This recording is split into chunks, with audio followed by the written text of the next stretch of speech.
Hello नमस्कार दोस्तों, आप लोगों का आपके यूट्यूब चैनल MSK अभियम इंस्टीट्यूट में स्वागत है। आज हम लोग क्लास 11th का मैथ्स का सिलेबस देखने जा रहे हैं, जो न्यू सिलेबस है सेशन 2023 और 24 के लिए। किसके लिए? 2023 और 24 के लिए। ठीक है, इसमें आपको पता होगा एनसीईआरटी का यदि आप न्यू बुक लिए होंगे तो एनसीईआरटी के सिलेबस में चेंजेस हुआ है। क्या चेंजेस हुआ है? बहुत सारे चैप्टर जो हैं वो से क्या कर दिया गया है, डिलीट कर दिया गया, और कुछ टॉपिक्स को भी डिलीट कर दिया गया। ऐसा सिलेबस क्यों बनाया गया यदि हम बात करते हैं तो एनसीईआरटी के द्वारा, मतलब सीबीएसई का जो एनसीईआरटी का जो ऑफिशियल है उनके द्वारा कहा गया है कि बेसिकली हम क्या कर सकते हैं कि जो बच्चे हैं, जो स्टूडेंट्स हैं, उनके ऊपर जो एग्जाम का जो एक्स्ट्रा प्रेशर जनरेट हो जा रहा है उसे क्या करना चाह रहे हैं, कम करना चाह रहे हैं, और जो थिंकिंग एबिलिटी है उसको बढ़ाना चाह रहे हैं। आपने पैटर्न में भी देखा होगा, चेंजेस देखने को मिल रहा है। अभी जो क्वेश्चन आ रहा है वो किस तरह का क्वेश्चन आ रहा है? केस स्टडी बेस्ड क्वेश्चन आ रहा है। ठीक है, किस तरह क्वेश्चन आ रहा है? केस स्टडी बेस्ड क्वेश्चन देखने को मिल रहा है। और आपको पता होगा कि न्यू एजुकेशन पॉलिसी भी लागू हो चुका है, 2020 वाला एनईपी 2020। उसके तहत इस तरह का स्टेप लिया गया है, और वैसे टॉपिक्स को हटाया गया जो आप पहले पढ़ चुके हैं, या फिर आप किसी मतलब सब्जेक्ट में वही टॉपिक फिर से आप ना पढ़ना पड़े आपको। मतलब मान लीजिए आपने फिजिक्स में कोई चैप्टर पढ़ लिया तो उसको केमिस्ट्री में नहीं पढ़ने का जरूरत है, या फिर केमिस्ट्री में पढ़ लिया तो फिजिक्स से हटा दिया गया है। या फिर यदि हम बात करते हैं तो वैसे टॉपिक्स हटा दिए गए हैं जो आप हायर क्लासेस में पढ़ेंगे। जैसे कि मान लीजिए आप 11th में कोई टॉपिक है और 12th में भी है, तो किसी एक जगह से आपका रिमूव कर दिया गया है। ठीक है, तो हम लोग स्टार्ट करते हैं कि बेसिकली कौन सा चैप्टर हम लोगों को पढ़ना है। तो हम लोग सबसे पहले मैथ्स में देखते हैं। तो सबसे पहले वेटेज जान लेते हैं आप लोग। ठीक है, ध्यान रखिएगा, वेटेज सेट्स एंड फंक्शन जो है आपका वो 23 मार्क्स का है। कितने मार्क्स है? 23। अलजेब्रा जो है वो कितने मार्क्स का है? 25 मार्क्स का है। कोऑर्डिनेट ज्योमेट्री जो है आपका वो 12 मार्क्स का है। कैलकुलस जो है आपका 8 मार्क्स का है। और स्टैटिस्टिक्स एंड प्रोबेबिलिटी जो है वो आपका 12 मार्क्स का है। यहाँ पर हम लोग ये चीज समझेंगे। और उसके बाद देखिए सेट्स एंड फंक्शन में हम लोग एक एक करके देखेंगे सब में कि क्या पढ़ना और क्या नहीं पढ़ना है। देखिए सेट्स एंड फंक्शन में टॉपिक ध्यान दीजिएगा, कौन कौन सा यूनिट्स है। सेट्स और रिलेशन एंड फंक्शन ये दोनों मिलाकर आपका 23 मार्क्स का है, और उसके साथ ट्रिगोनोमेट्रिक फंक्शन भी है। अलजेब्रा में कौन कौन सा चैप्टर है उसे भी देख लीजिए आप। ठीक है, हम लोग देखेंगे उसके बाद एक एक करके कि क्या पढ़ना और क्या नहीं पढ़ना। अलजेब्रा में क्या हम लोग कॉम्प्लेक्स नंबर और क्वाड्रेटिक इक्वेशन। इसके बाद इसमें यदि हम बात करते हैं तो लीनियर इनइक्वालिटीज अलजेब्रा में ही है। Permutation and combination, binomial theorems, क्या है? बाइनोमियल थ्योरम्स और सीक्वेंस एंड सीरीजेस, ये सब क्या है? अलजेब्रा का पार्ट है। अब यदि हम लोग कोऑर्डिनेट ज्योमेट्री में देखते हैं तो कोऑर्डिनेट ज्योमेट्री में देखिए आपको क्या क्या पढ़ना है। स्ट्रेट लाइन, कॉनिक सेक्शन, और introduction to three dimensional geometry.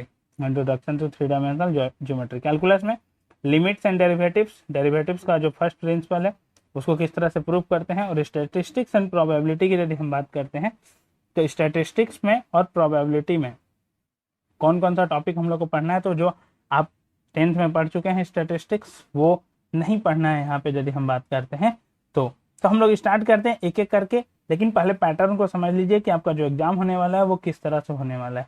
आपका जो रिमेम्बरिंग, मतलब जो आप याद करके, फैक्ट को याद करके क्वेश्चन आंसर देख सकते हैं, और अंडरस्टैंडिंग आपको आप कितना समझ में आया उसका आप कितना यूज कर सकते हैं, ये इस तरह के क्वेश्चन 44 मार्क्स का आने वाले हैं। आप उस नॉलेज को कितना अप्लाई कर सकते हैं सिचुएशंस बेस्ड क्वेश्चन में, उस तरह के जो क्वेश्चन है वो 20 मार्क्स के आएंगे। एनालाइजिंग की यदि बात करते हैं और इवेल्युएटिंग और क्रिएटिंग की बात करते हैं तो वो 16 मार्क्स के आने वाले हैं। टोटल आपका हो जाएगा 80 मार्क्स, और जो इंटरनल एग्जाम है वो कितना का हो जाएगा? 20 मार्क्स। अब देखिए आप लोग चैप्टर निकाल लीजिए एक तरह से, मतलब बुक निकाल लीजिए एक तरह से। यदि आपके पास पुराने एनसीईआरटी है तो नया है तो किसी का कोई दिक्कत है ही नहीं, वो डिलीटेड वहां पे देखा गया है यदि हम बात करते हैं तो। ठीक है, तो कुछ टॉपिक्स पूरी तरह से रिमूव कर दिए गए हैं, और मतलब हम यदि बात करते हैं कुछ चैप्टर पूरी तरह से रिमूव कर दिए और कुछ चैप्टर का कुछ पार्ट्स रिमूव किया गया है, टॉपिक डिलीट किया गया है।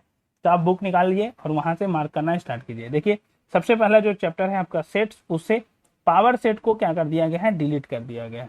पावर सेट को क्या कर दिया गया है? डिलीट कर दिया गया है। रिलेशन एंड फंक्शन की यदि हम बात करते हैं तो उसमें से कोई चेंज नहीं है, मतलब रिलेशन एंड फंक्शन आपका पूरी तरह से आ रहा है। ट्रिगोनोमेट्रिक फंक्शन में जो जनरल सॉल्यूशन होता है ट्रिगोनोमेट्रिक इक्वेशन का, जैसे sine Y equal to sine A, cos Y equal to cos A, tan Y बराबर टेन ए, इसे क्या कर दिया गया है? डिलीट कर दिया गया है।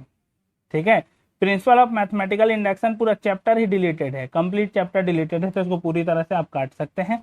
कॉम्प्लेक्स नंबर और क्वाड्रेटिक इक्वेशंस में जो पोलर रिप्रेजेंटेशन है कॉम्प्लेक्स नंबर का, statement of fundamental theorem of algebra, solution of quadratic equation with real coefficients in the complex number system, square root of a complex number, जितना भी है ये सब क्या है, डिलीटेड है। देखिए एक चीज मैं यहाँ पे बता देता हूँ कि जेई मेंस की जो तैयारी कर रहे हैं जो लोग, बोर्ड को छोड़कर जेई मेंस या फिर जेई एडवांस की तैयारी कर रहे हैं, इन लोगों ने अभी तक कोई सिलेबस में चेंजेस नहीं किया है।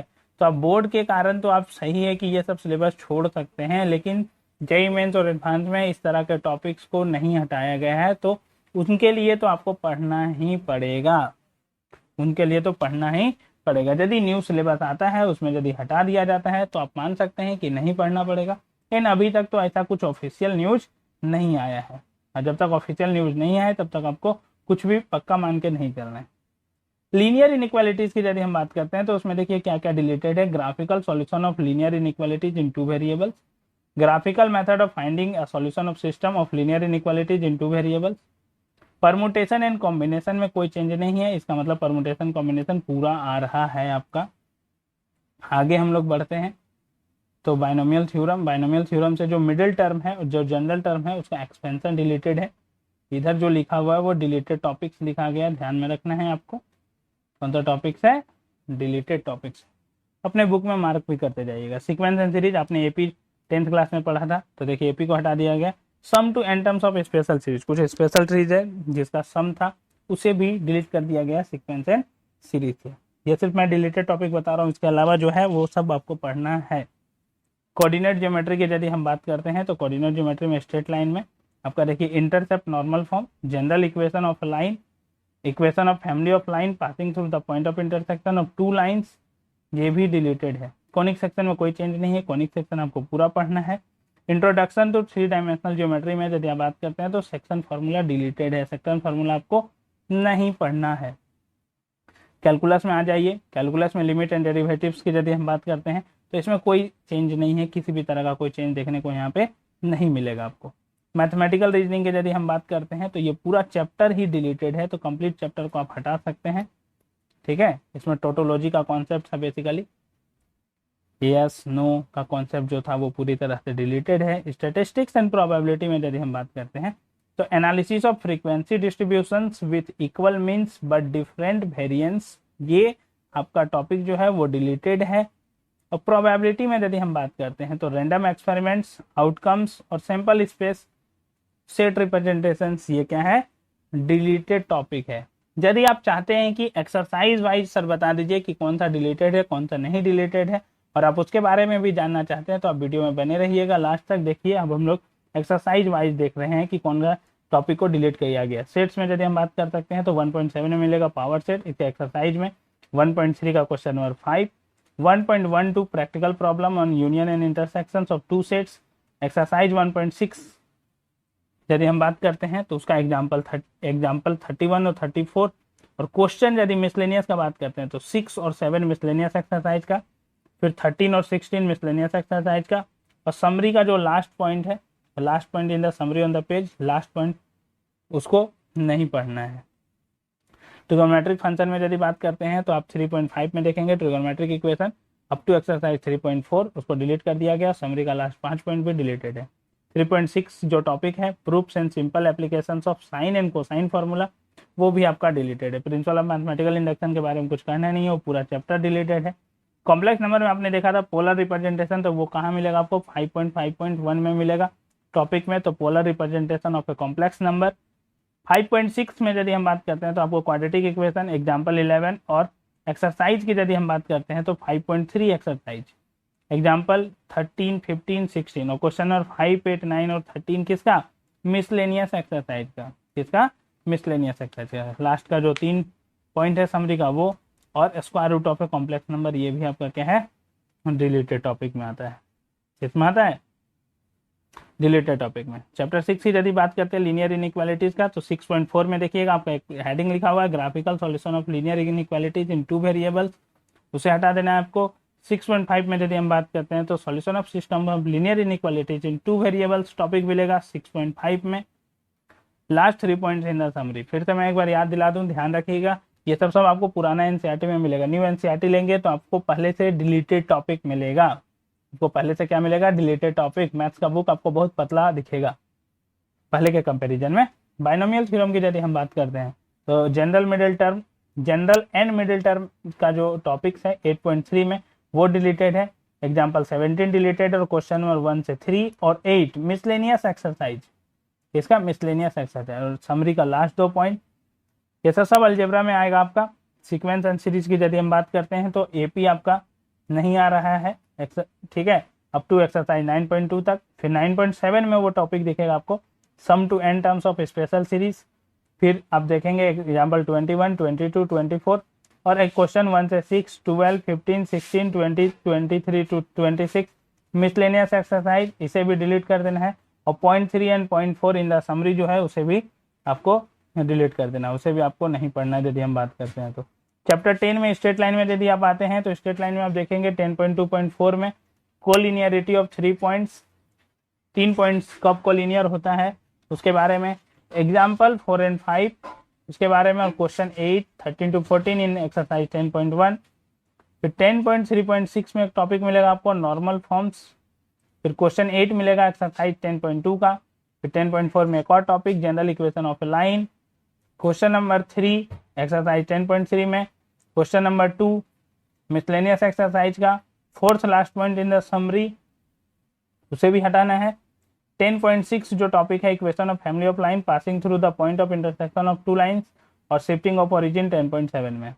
कॉनिक सेक्शन में यदि हम बात करते हैं तो कॉनिक सेक्शन में कोई चीज डिलीटेड नहीं है, लेकिन एक थोड़ा सा जो स्पेशल केस है एलिप्स का उसे आप हटा दीजिएगा, ठीक है। इंट्रोडक्शन टू 3 डायमेंशनल ज्योमेट्री में सेक्शन फार्मूला आपका डिलीटेड है। क्वेश्चन 4 और 5 मिसलेनियस एक्सरसाइज का और last 3 point in the summary. Mathematical reasoning आप पूरी तरह से आप डिलीट कर दीजिए उस चैप्टर को, उसे पूरी तरह से काट दीजिए। स्टैटिस्टिक्स में यदि हम बात करते हैं analysis of frequency distribution, question number 6 miscellaneous exercise और last point in the summary. और अब आते हैं लास्ट चैप्टर प्रोबेबिलिटी की ओर, इंट्रोडक्शन आपका और random experiment first 2 point in the summary, ठीक है। रैंडम एक्सपेरिमेंट जो टॉपिक है 16.2 में और first 2 point in the summary में नहीं पढ़ना है आपको ये सब टॉपिक। तो आपने जाना कि मैथ्स में आपको क्लास 11 में कौन कौन सा टॉपिक नहीं पढ़ना है और कौन कौन सा टॉपिक पढ़ना है। इसके बारे में देखिए मैं एक चीज बता देता हूँ कि ये जो सिलेबस है वो किसी भी बोर्ड के लिए अब यही होने वाला है जहां जहां एनसीईआरटी फॉलो होता है, जैक हो, सीबीएसई हो या फिर यूपी बोर्ड हो, जहां जहां एमपी बोर्ड हो, राजस्थान बोर्ड हो, किसी भी जगह जहां पर एनसीईआरटी फॉलो होता है वहां पर सिलेबस क्या होने वाला है, एक तरह से चेंज होने वाला है। क्योंकि एनसीईआरटी पूरी तरह से बुक ही चेंज हो चुकी है, तो आपका जो क्वेश्चन पूछेगा वो कहाँ से पूछा जाने वाला है? एनसीईआरटी बुक से ही पूछा जाने वाला है, ठीक है। तो आशा करते हैं आपको ये वीडियो अच्छा लगा होगा, आपने लाइन बाय लाइन करके सब मार्क किया होगा कि क्या पढ़ना है और क्या नहीं पढ़ना है, और आप अपने तैयारी को ज़्यादा बेहतर कर पाएंगे, ठीक है। हम लोग फिर मिलेंगे अगले वीडियो में। आपको ये वीडियो कैसा लगा आप वीडियो में कमेंट करके बता सकते हैं कि आपने मार्क किया या नहीं किया।